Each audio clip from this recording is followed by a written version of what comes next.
สบายดีท่านผู้ชมที่รักเพลงขอต้อนรับท่านเข้าสู่ SVM Screen สำหรับวิดีโอนี้ทางทีมงาน SVM จะสาธิตให้กับท่านผู้ชมได้เห็นว่าเรื่องการพิมพ์เสื้อกีฬานอกจากจะพิมพ์เป็นเสื้อกีฬาที่เป็นสีขาวก็สามารถพิมพ์เสื้ออื่นๆได้ด้วยกันโดยการใช้มึกซับและเจียซับ Premiation ของ SVM เจียซับและมึกซับของ SVM เช่นเก่าเช่นเคยเนาะของ SVM เขาจะเน้นแต่ตัวคุณภาพดีเท่านั้นมึกซับและเจียซับเวลาพิมพ์ออกมางานจะต้องออกมาแบบที่ว่าสวยงามต้องถูกใจกับลูกค้าที่มาใช้บริการเจียซับของ SVM จะหนากว่าเจีย AC และเจียซับทั่วไปอยู่2เท่าความหนามีความสำคัญเนาะท่านผู้ชมเนาะบ่ต่างอย่างจากฟองน้ำที่เราใส่ล้างถ้วยเนาะเวลาเราไปจุ่มน้ำจะดูดซับต่อน้ำได้ดีกว่าเจียคือกันเจียของ SVM ก็คือจะมีความหนาจะเฮ็ดให้อุ้มน้ำหมึกได้ดีเวลาที่ว่าเราไปพิมพ์เสื้อจะเฮ็ดให้เสื้อของเราออกมาสีสันจะต้องสวยงามสีแดงเป็นสีแดงสีเหลืองก็เป็นสีเหลืองเลยเวลาเราเฮ็ดออกมาจะบ่เป็นสีอื่นสำคัญเนาะเวลาไปพิมพ์โลโก้เนาะท่านผู้ชมเนาะถ้าว่าท่านผู้ชมท่านใดที่มีมึกซับ Premiation ที่ซื้อมาจากแหล่งอื่นๆก็สามารถทดลองได้เนาะสีออกมาถ้าติดปัญหาก็สามารถปรึกษากับทีมงาน SVM ได้เพราะว่าทางทีมงาน SVM มีการค้นคว้าเทคนิคใหม่ตลอดนะและเทคนิคที่ลูกค้าติดปัญหาทางทีมงานเขาจะเอามาสอนให้กับลูกค้าที่มาซื้อเครื่องรีดสกรีนเฉพาะช่วงโปรโมชั่นสำหรับช่วงนี้ก็ถือว่ามีโปรโมชั่นเนาะท่านผู้ชมเนาะฝากกันไว้สำหรับโปรโมชั่นลดราคาพร้อมทั้ง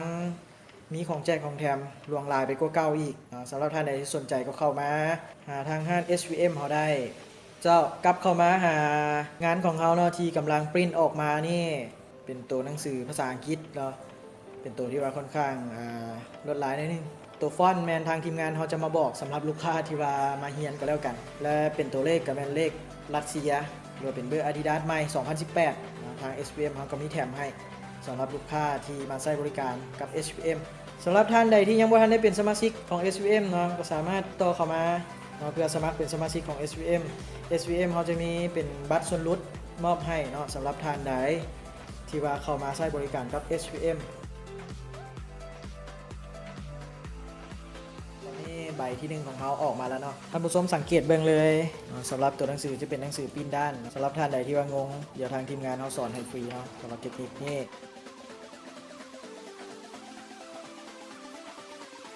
แล้วตอนนี้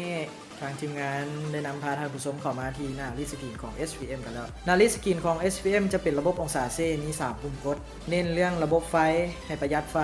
ความทนทานโครงสร้างแข็งแกร่งความทนทานนี่มีความสำคัญนะท่านผู้ชมเนาะสำหรับท่านใดที่ว่าต้องการให้เครื่องจักรมีอายุยาวนานต้องเลือกของ SVM กันเลยถ้าว่าเครื่องจักรมีการนำไส้อายุการนำไส้ที่ว่าค่อนข้างยาวนานกันแล้วเนาะจะสามารถ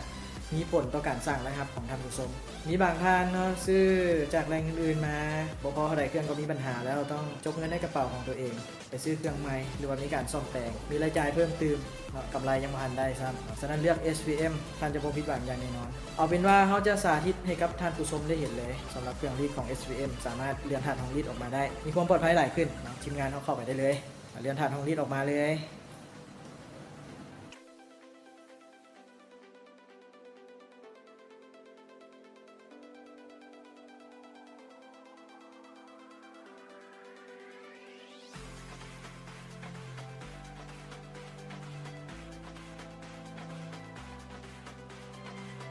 ฝากไว้กับโปรโมชั่นของห้าง SVM เนาะท่านผู้ชมสำหรับท่านใดที่มีแผนกำลังจะเริ่มธุรกิจหรือว่าท่านใดที่เริ่มแล้วอยากมานำไส้เกียร์ซับ Premiation และมึกซับ Premiation ของ SVM ก็สามารถติดต่อเข้ามาได้ตอนท้ายเขาจะมาฝากเบอร์ให้กับท่านผู้ชมสำหรับท่านใดที่ว่าอยากเริ่มธุรกิจใหม่เนาะก่อนที่จะลงทุนก็สามารถปรึกษากับทีมงาน SVM ได้เพราะว่าทาง SVM จะมีคำแนะนำที่ดีๆให้กับท่านผู้ชมหรือว่าท่านใดที่ใส่ไปแล้วติดปัญหาอยากปรึกษาก่อนซื้อว่าวัสดุจะเข้ากันหรือบ่ก็สามารถปรึกษากับทางทีมงาน SVM ได้คือเก่าคอมมอนตอนนี้ลงฮอตศูนย์กันแล้วทีมงานเราเข้าไปได้เลยกดยกเครื่องรีดขึ้นได้เลยสวิงหน้ารีดออกไปได้เลยทีมงานเรียนถาดห้องรีดออกมาเพื่อให้ห่างไกลจากหน้ารีดห้อนเนาะเอาเป็นว่าเขารุ่นน้ำกันเนาะท่านผู้ชมเนาะสำหรับท่านผู้ชมที่ว่ามีความสนใจเนาะสังเกตเบิ่งคักๆเนาะท่านผู้ชมเนาะเดี๋ยวจะถ่ายให้ท่านผู้ชมเห็นแบบชัดเจนกันเลยทีมงานเขาเจียออกได้เลยค่อนข้างงามหลายเนาะท่านผู้ชมเนาะสังเกตเบิ่งเนาะน้ำหมึกอยู่เจียยังเหลือเพียงแต่ 10% หรือว่า 5% เท่านั้น 90% มันจะออกไปอยู่ที่เสื้อ ทีมงานเหรียญเจียออกได้เลยอยู่เสื้อค่อนข้างงามหลายท่านผู้ชมยังตัวเลขเนาะตัวเลขยกขึ้นได้เลยงามหลายตัวต่อไปเลยทีมงานนี่เป็นฟอนต์ใหม่เนาะท่านผู้ชมเนาะฟอนต์ใหม่ฟอนต์รัสเซียฟอนต์บ้านโลกงามหลายฟอนต์นี้ทางทีมงานเขาก็เอามาแถมให้กับท่านผู้ชมเช่นเดียวกันฟอนต์ใหม่ๆนำมาให้ท่านผู้ชมได้ไปบริการให้กับผู้ที่มาใช้บริการกับท่านผู้ชมเนาะคำพ้องว่าจะต้องถึกใจอย่างแน่นอนเขายับเข้ามาใกล้ๆให้ท่านผู้ชมได้เห็นเนาะซูมกล้องเข้ามาใกล้ๆท่านผู้ชมสังเกตเบิ่งเลยค่อนข้างงามหลายเนาะสีสันที่ว่าสวยงามหลายท่านผู้ชมนี่ก็เป็นผลงานของเกียร์ซับลิมิเชันและมึกซับลิมิเชันพร้อมด้วยเครื่องรีสกรีนของ SVM เขาเนาะค่อนข้างได้คุณภาพดีสีสันออกมาจะต้องสวยงามแบบนี้อย่างแน่นอนวิดีโอหน้าเขาจะมานำเสนออย่างอีกให้ท่านผู้ชมติดตามเบิ่งเนาะสามารถเข้าไปกดไลค์เพจของเขาเวลาเขาลงวิดีโอต่างๆท่านผู้ชมจะได้เห็นก็มูเลยสำหรับช่วงนี้ทาง SVM เขามีโปรโมชั่นพิเศษเนาะสำหรับท่านใดที่ว่า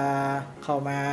เรียนรู้มาซื้อเครื่องรีสกรีนจาก SVM ทาง SVM เขาปัจจุบันนี้จัดโปรโมชั่นก็คือลดราคาแบบพิเศษกันเลย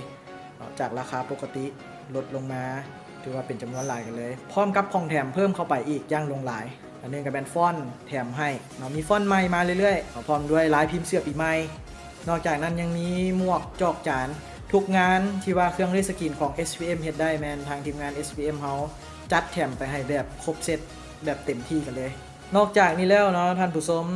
สำหรับท่านผู้ชมท่านใดที่ใส่ไปแล้วบ่ว่าสิใส่เครื่องรีสกรีนของแหล่งใดก็แล้วแต่ถ้าเกิดมีปัญหาสามารถปรึกษากับทางทีมงาน SVM เราทางทีมงาน SVM ยินดีให้คำปรึกษากับทุกท่านหรือว่าท่านใดที่เฮียนฮู้แล้วยังบ่เป็นเนาะอยากเข้ามาเฮียนฮู้ฟรีนำ SVM อีกก็ได้คือกันเอาเป็นว่าเขาจะฝากเบอร์ไว้ก็แล้วกันเนาะสามารถติดต่อเข้ามาได้ที่02055733168ขอขอบใจกับท่านผู้ชมที่ว่าให้เกียรติติดตามรับชมตั้งแต่ต้นจนจบเนาะขอขอบใจ